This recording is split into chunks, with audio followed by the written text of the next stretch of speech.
Welcome back into the Pig Trail Show and welcome into the Hog Hoops Report with Kevin McPherson. That's Kevin McPherson. I'm Evan Kamiko. Thank you all for joining us again. Kevin, let's get right into it. Big fish coming to Arkansas. Coach Cal landing five-star recruit, number 4 overall player in the country for the class of 2025, and Darius Acuff Jr. What is the excitement about getting a guy like Acuff to come to the Hill?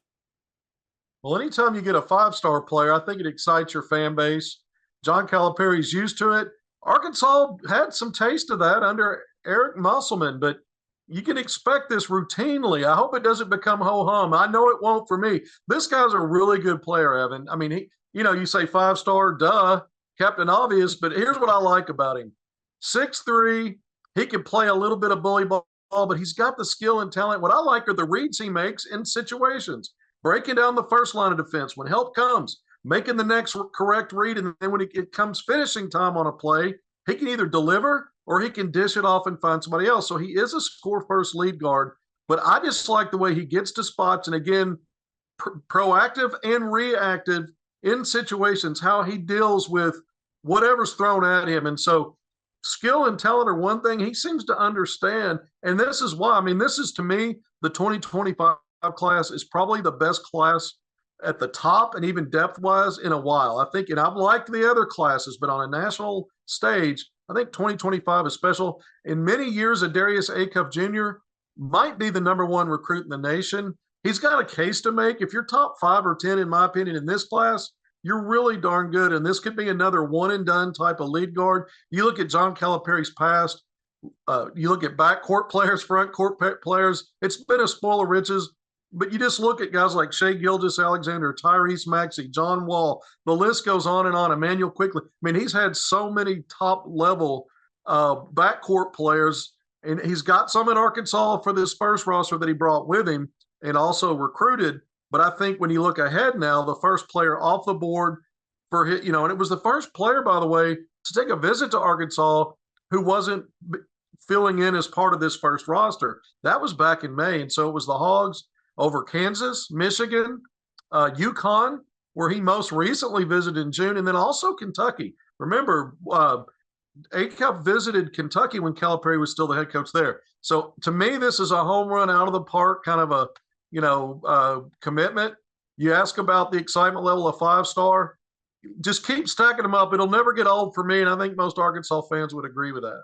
Yeah, and I think the one interesting thing about this is the 2024 team, the upcoming team that's going to play, there's a lot of questions about who's potentially going to be the guard, the go-to guard. And it seems like, at least in 2025, Cal already filled that out, bringing Acuff in, who is going to be a primary guard for this team.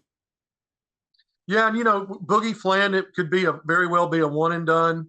You look at DJ Wagner at lead guard also. I think those guys are going to both play key roles next season. They're both going to share those duties and maybe play together some.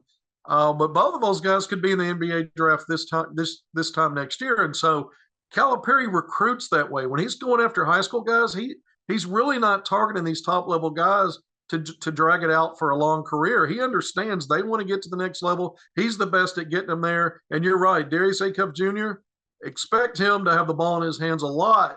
After a senior year of high school, when he makes it to Arkansas, he's going to be the man. And let's look at that 2025 class now. Who do you kind of have your eye on of guys who are leaning Arkansas? Again, Arkansas is going to be in play now for every single of these top recruited guys because of John Calipari and what he brings to Fayetteville. But what do you see? Who are some of the names that are getting thrown out to you, at least, about Arkansas going after? Yeah, another top 5 rated 5-star, Caleb Wilson, arguably the most versatile when you look at offense, defense. And he's 6'9", a combo forward. I think he can defend three positions, the 5, the 4, and the 3. Just a spectacular player out of Atlanta. Again, another top 5 rated 5-star. He told me that he's been talking with Acuff about teaming up in college together. He's also told me Arkansas will be one of his 5 visit destinations in the fall.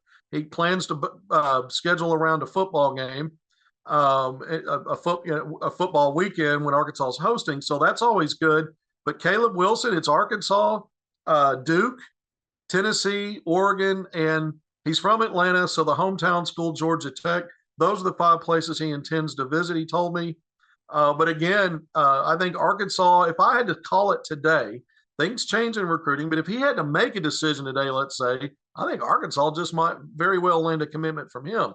A lot of ways to go on that. Again, he's setting up visits maybe for the fall, but he's one. Koa Pete, a 6'8" forward, just a strong. There's a Corliss Williamson element to him, but in this day and age of basketball, he can stretch the floor a little bit different player, maybe a little more athletic. Koa Pete, another top 10 rated 5-star from Arizona, but he's another one I know. Arkansas sources telling me Arkansas is high on his list.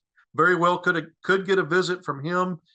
There's so many players. Isaiah Seeley, an in-state kid, I just touched base with him over the weekend. He's got an Arkansas offer. Talked to Cal a couple of weeks ago. National top 54 star, 6'7" guard, can play the 1, 2, or 3. But he's already scheduling visits, and he's talking to Arkansas Associate Head Coach Chen Coleman about setting up an Arkansas visit. So when you look at class of 2025, Malik Thomas, who had a visit planned to Arkansas, another top 10 rated 5-star nationally, a 6'4" guard out of Pittsburgh.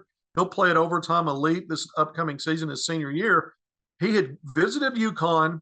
He had a visit scheduled for Arkansas in June. At the end of June, he postponed that. And he told me that it was a postponement. Then the speculation was UConn's about to get a commitment. You know, he backed out of the Arkansas visit. UConn's going to get a commitment.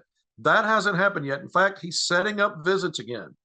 And I have a source telling me he's eyeballing September and October dates to visit Arkansas.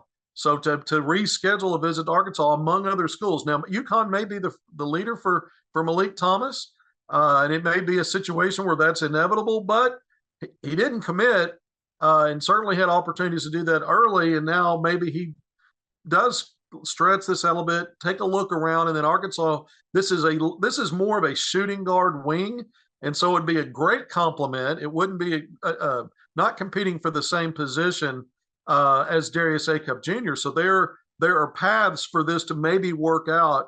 Again, I'm not certain that UConn isn't ultimately going to get this player, but if he's going to take more visits, it may not be 100% in his mind just yet. But really, those are the names to talk about right now. A.J. DeBonza, the number 1 player in the class, a 6'9" combo forward, has Arkansas high on his list. He told me back in May that he wants to visit Arkansas. He's not going to make a decision until the spring. I talked about Koa Pete. He may be another one that draws it out to the spring. But Calipari's got one off the board. We know that, in Darius Acuff Jr. And I am told he does plan to go ahead and sign in the early period, which begins in mid-November. And speaking of Coach Cal, before we go, he gets to speak to the media tomorrow. So it'll be one of the first times we hear him to talk about summer and all the recruiting that he's done so far. What's something that you're really interested to hear from Coach Cal before we go? Yeah, that's a great question because I've been thinking about this. This thing's going to pop in the morning, and I got to drive ahead of me, so I'm going to get up really early to get up there. I think one of the things I would like to know and like to hear him talk about, it's not just about the team. That's obvious. I'm wondering what adjustments he's made and where he's at with everything, about 100 days into the job. I'm kind of curious to hear the Cal perspective on himself. I'm not sure we'll get an answer on that. I don't know if anyone will ask it. I'm thinking about it.